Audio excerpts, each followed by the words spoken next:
Thank you so much, Denarius, and thank you so much, AGC Talk, for allowing me the opportunity to present some B2B strategies for my fellow B2B sales executive. I am a sales expert.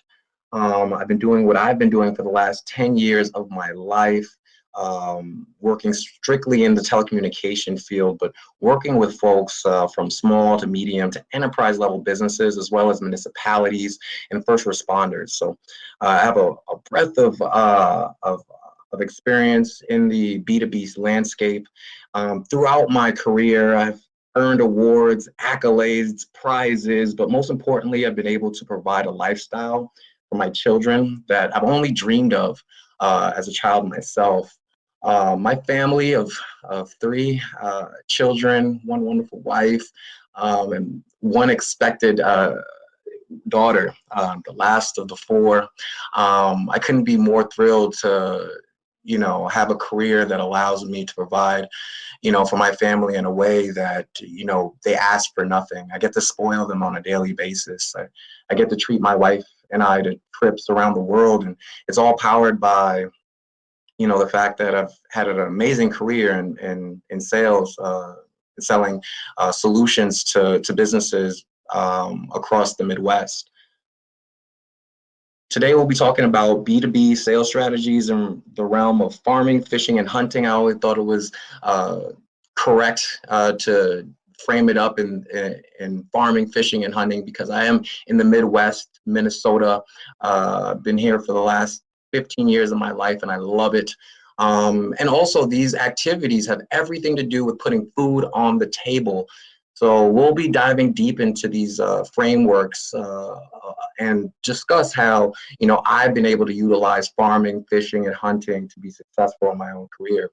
Before we get into that, though, I think it's important that we talk about mindset. Um, Mindset is extremely important in regards to being successful in business sales. You're going to hear more no's than yes.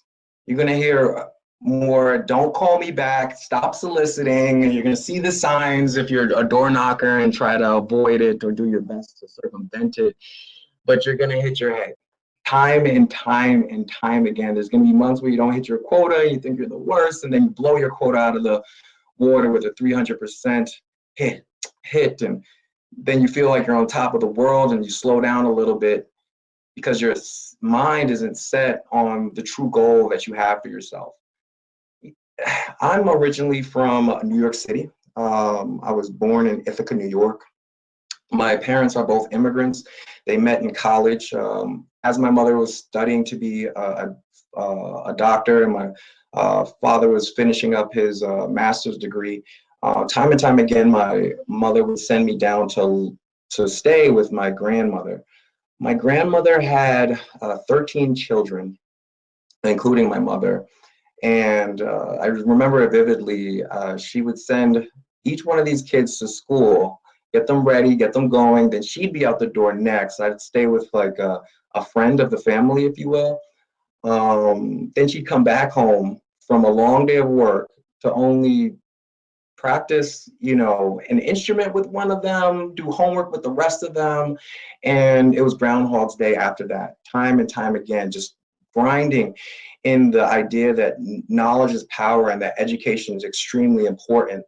Every Sunday, I remember getting my white shirt pressed, and all the boys would wear ties, and the girls would wear pigtails and little bows and ribbons in their hair. And it was consistent every Sunday. And it wasn't your run-of-the-mill 1 hour and then donuts type of church. It was like a 5-hour worship with dinner at the end. And she would do this every week consistently. It was amazing. Fast forward to today. All 13 of my aunts and uncles are making well over $250,000 a year. They all have bachelor's degrees, if not better. And I look at that and I analyze that, and it's obvious to me that my grandmother's intense delivery of the importance of education, knowledge, faith, and just being consistent with it was the real secret sauce to her success. Again, I say her success because I look at her as the CEO of a multi-million-dollar organization, you know, based on those three premise that's on the board right now. Again, faith. And again, I don't care what religion you practice, just understanding and believing in something that you've never touched or saw before. That's faith. That's literally my forecast for the end of the month. I have faith that I'm going to achieve it because I'm going to be consistent enough within the things that I can control to get there. But we have to have that faith first and foremost. Then knowledge in our product. We have to understand what our industry is like, how our product helps our clients, our price points, and how we articulate the value of our pricing. And then again, being consistent, understanding and knowing that, hey, I'm going to be going after this on a daily basis. I'm going to hear more no's than yes, but it's a math problem. And I'm not going to get down on myself, but I'm going to be consistent. You will get directly to the goal that you set out for yourself. So that is the secret sauce to my grandmother's success. And it's something that I've taken and utilized over the last decade and embedded into everything that I've done. And that's why I have been so successful. My hat goes off to this woman right here. That's my mother on the right, but on the left, this superhero right here. This is her ooze, her sauce. That's how she's able to, you know, be so proud of all 13 of her children because she was dedicated to one mission, one goal. Now, let's get to the brass tacks: hunting, fishing, farming. How have you been able to utilize it to become successful in sales? We'll start with hunting, obviously enough. As a B2B strategy, you see the man on the picture. He has his goggles out, his binoculars. He's surveying. He's looking for his buck. He has his tool, his weapon. It's the right one. It's a rifle, right? Not a handgun. Why would you bring a handgun to hunt? It doesn't make any sense. He's bringing the right tools. He's probably been tracking. He's probably had cameras out there, essentially waiting for the buck that he's been looking for years. Hunting is a B2B strategy when you're going after a specific group of clients, or if not, a specific set of clients. Now, let me expand on that. Target. I create personally a top 10 list. My product that I offer is more of a commodity, so I can do this. The product that you offer might be more specific to a specific user or end user, so you can really create a top 10 list that embodies exactly who you need to be talking to. My top 10 list has things to do with, you know, how many folks work for that organization, how prestigious the organization is. So then when I recall that I work with a specific organization at future meetings, it holds weight, etc. So your target is definitely custom to what you're offering. But I like a top 10 list. And again, there's ebbs and flows in that list. Sometimes it's 8, sometimes it's 11. You should be adding and subtracting from that list at all times, but you have to be intentional in your prospecting when hunting. You need to know exactly who you want to go after, and you do that by tracking. We live in a community of folks that, man, Minnesota nice is a real thing. And a lot of times people water down Minnesota nice as just being fake. It's not. The folks in this community, Minnesota, the Midwest, they're here to help one another. I mean, I think we could see that more than ever in this day and age. But by simply asking the folks that you trust, the folks that surround you, you can find the top 10 list or the decision makers in your top 10 list fairly easily. So every presentation, or each section of this presentation, hunting, fishing, and farming, I'll be sharing some sauce, right? Today I'm going to be, right now I'm going to be showing some sauce in hunting. When I say sauce, I'm saying like real tangible things that you could do and put into action right away. So from a social media standpoint, everybody's social distancing. This is one of our biggest tools. This is going to be our biggest tools. And honestly, I think it's even bigger than what I was doing before. In hunting, before I jump into social media, traditionally, you could do that by joining networking groups like ACG. You could do that by going to your local chamber of commerce. But because we've been all forced into the house and forced to utilize digital mediums like social media, I've created some tips and tricks that you guys could use today. This is me on LinkedIn. I want to be intentional again. I want to go after Dairy Queen. I don't know if you know or not, but Dairy Queen's actually headquartered in Minneapolis, Minnesota. You didn't know that, now you do. I simply typed in Dairy Queen in my LinkedIn application on my cell phone. I have a second connection to the president and CEO of International Dairy Queen. That means that I'm one person away from actually getting an audience with the decision maker for a national brand, a national company. That could be a huge player within your realm, within whatever your product that it is that you offer. I click on and hopefully you can see my mouse here, but the 3 shared connections. I find out that Troy, excuse me, next slide. I find out that Troy Bader actually knows Thomas Wolzman, Jenny Coons, and Brandon Teal. I kind of know these first 2 folks, but I truly know Thomas Wolzman because I see him on a weekly basis in my networking group. So next time I see Tom, I'm going to ask him if he can personally introduce me to Troy Barter because I have a solution for his organization. So this is one quick example of using social engineering to find the people that you're intentionally going after, the people that you're hunting for because you have a solution that will work for them. You can also utilize Facebook. Again, this is your social circle, typically filled with people that you love versus people that you're attempting to work with. But by asking a simple question, who can introduce me to the CEO of Winnebago, for example, which is another Minnesota-based company. They have their offices out in St. Paul that is national, huge, and it's not the 3M, Target, Best Buy that people typically think of. Just by putting this message out on my Facebook board, I did it in real time at 2:54 today, so I wasn't able to see exactly what I would get back. But as of right now, I have about 7 likes and 3 comments under that one post. I'll look at that a little bit later today and see if there's anybody that truly has a direct connection with the company out in St. Paul, Winnebago. That way, I have the leverage, right? It's not necessarily what you know or even who you know for that matter, it's who knows you. And if you know me well, you know that my acumen is top notch, that I understand my product, that I have faith in my product and my abilities. And the folks that surround me have the exact same understanding of who I am. So an introduction to Winnebago or Dairy Queen for that matter would be an easy one for them. So that's hunting. And these are some ways to hunt. We move on to fishing, okay? So you see the man, he's in the right lake. So first and foremost, let's say the guy's going after some bass, some walleye, who knows? You gotta be in the right lake to find the right fish. So first and foremost, utilize whatever technology or resources that you have. I personally use a product called Reference USA. Okay, this is some sauce. Hopefully you guys are ready for it.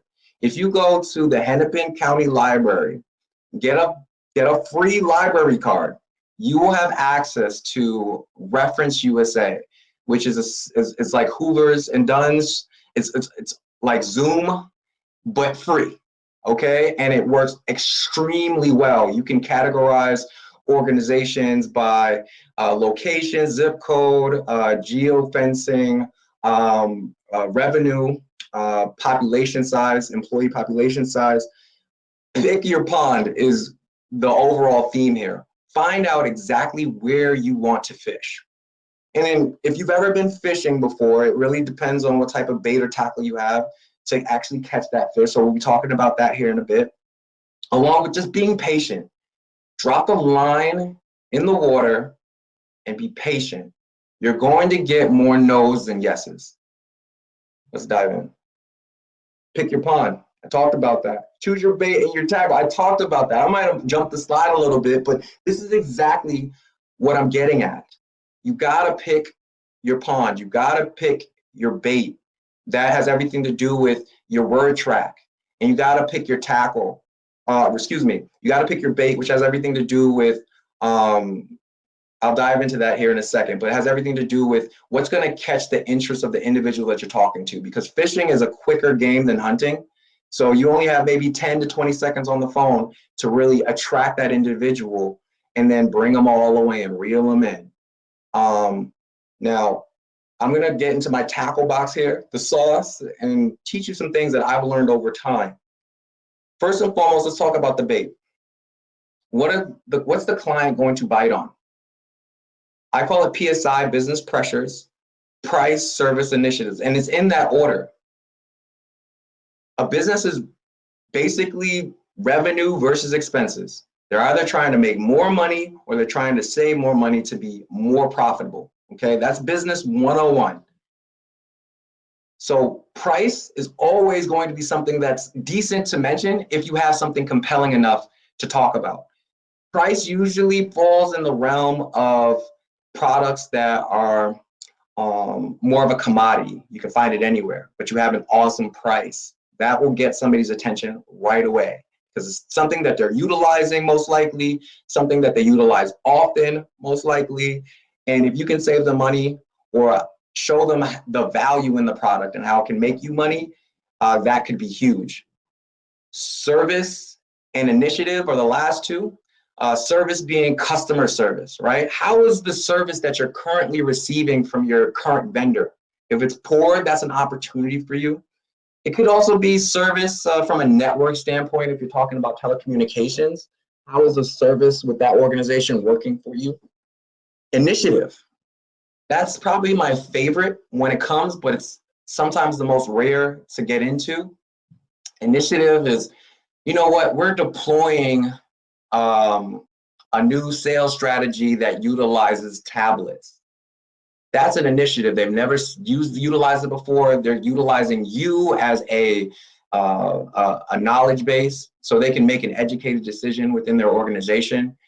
And because you get the opportunity to earn their trust, provide them with a solution for their initiative, the likelihood of you getting them interested in having a follow-up conversation with you is huge.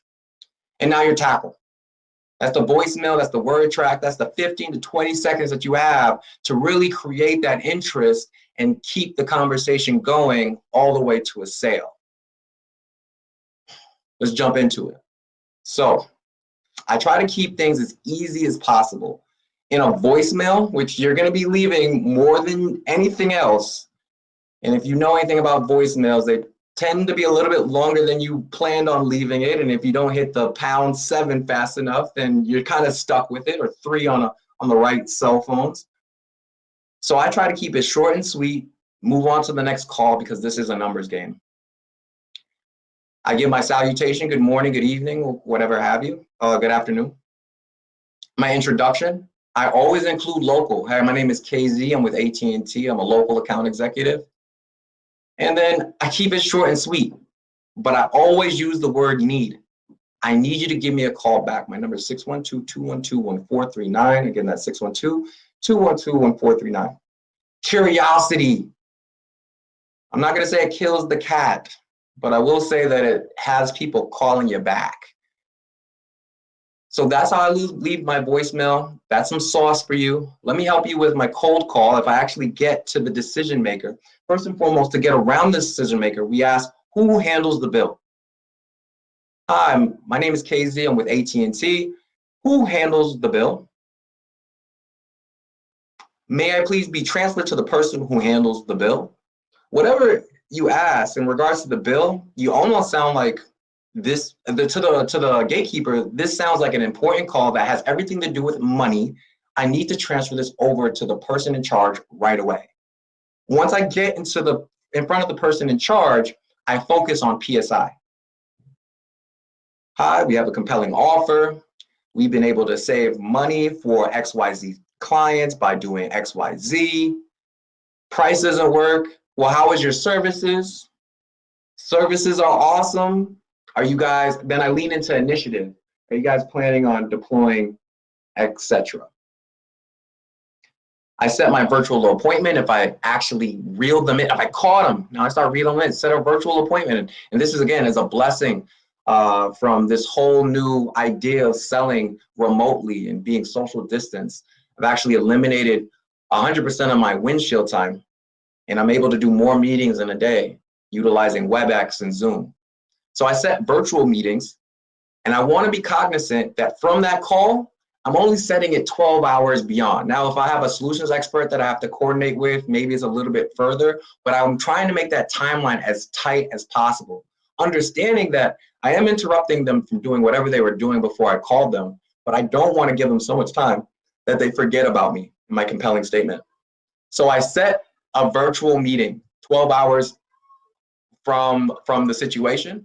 Then I request the email and best contact number for that individual. A lot of times I already have the email address. I want to confirm this.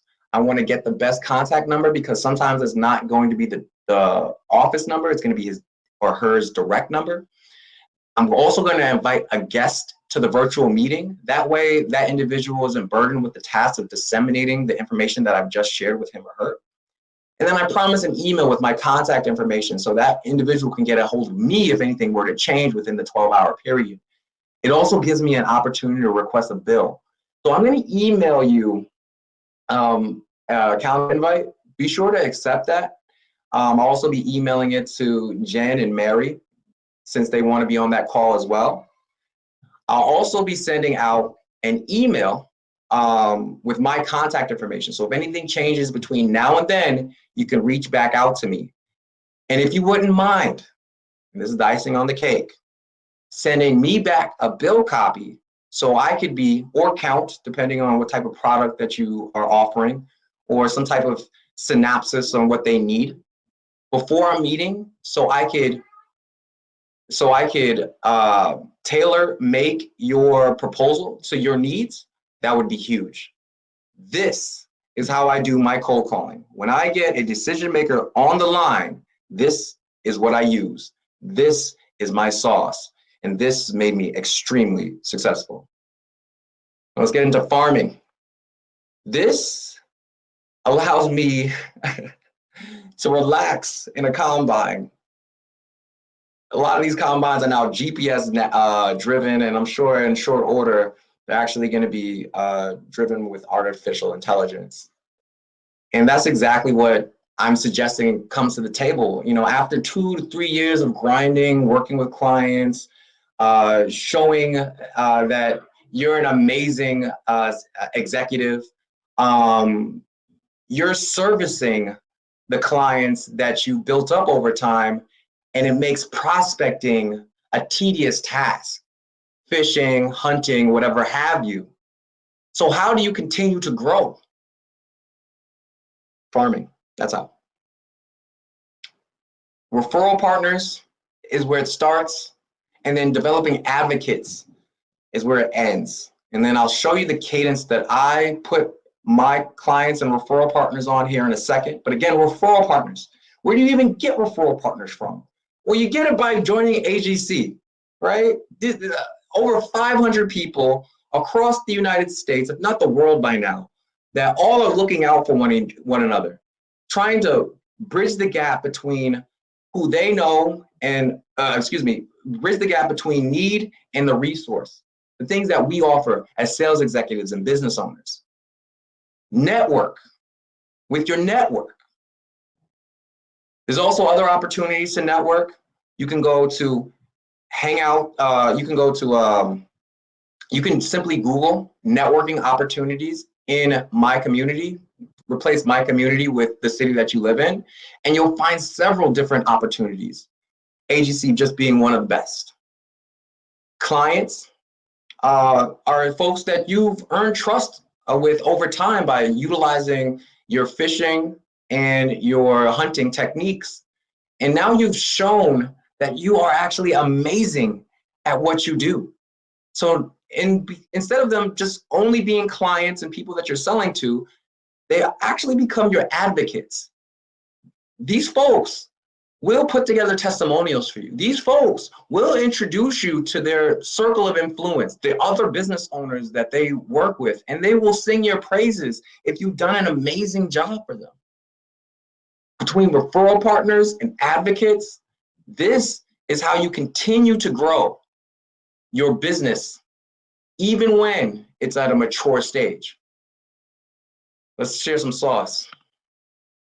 Referral partners, clients, I have two separate cadences. And the reason why I set the cadence up in the first place is so I can think less. Remember, we're in the combine. We're probably watching a little Netflix, a little Hulu. The GPS and the AI takes us exactly where it needs to go. We want to make things as simple as possible. Again, in the real sense, we're taking care of our core customers. We're taking care of all our admin work. And we're making sure that our core clients are happy with the understanding that the organization that I'm working for still has the ambition to gain market share within whatever market that you represent. So let's make things as easy as possible for us by developing a cadence. This is my cadence for my referral partners. In March, I call every single one of them. I have about 30 referral partners that I reach out to. We have great conversations. We talk about life. We talk about each other and the hardship that we might be going through. We share best practices, and we always end with an ask. What business owners are you working with that I should be working with, and vice versa. In April, I have an event that I actually also invite my clients to. This event could be anything in regards to just getting together and gathering. Now, in this day and age, a Zoom meeting would be more appropriate, but back pre-COVID, I would have happy hours at beer gardens. I would invite my referral partners and clients to Tech Pulse in St. Paul, which I had free access to and was able to share that free access with my clients and referral partners. But it gave me a way to be in front of them, and it was awesome. It is awesome, and I'm really looking forward to seeing all of them once again in April, hopefully, and if not, in the near future. In November, I do handwritten cards. November is the month of Thanksgiving, right? So I want to give thanks and really reflect on how my referral partners and my clients have been able to intimately impact my life. Last year, if it wasn't for my clients, I wouldn't have been able to put food on the table. It was a lot of pressure. I have kids running in the background, but my clients understood. My referral partners, they understood, and they had grace, and they still did business with me. And I appreciate that. So a handwritten card is the least I could do, but it honestly shows, my love and affection for the people that support me in my day-to-day life. And obviously it's a mutual agreement, right? I'm also helping them with the technology that I'm able to offer. In February, I update folks on where I'm at. Typically in the new year, you might get promoted. You might even change careers. But I always update my folks where I'm at in life, where I'm at in my career. And then I also ask for the business. For my referral partners, I also have weekly meetups. If you're part of AGC, you know that AGC has monthly meetups, weekly meetups where everybody meets together via Zoom or in the virtual reality, or sometimes in reality when everything clears up here in Minnesota. And then quarterly one-on-ones. You can do that digitally or face-to-face, depending on your comfort level.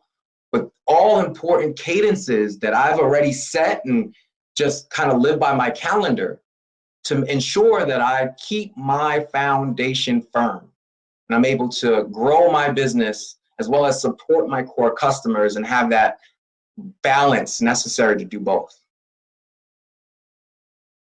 This is my B2B sales strategy, AGC talk. Thank you so much for the opportunity.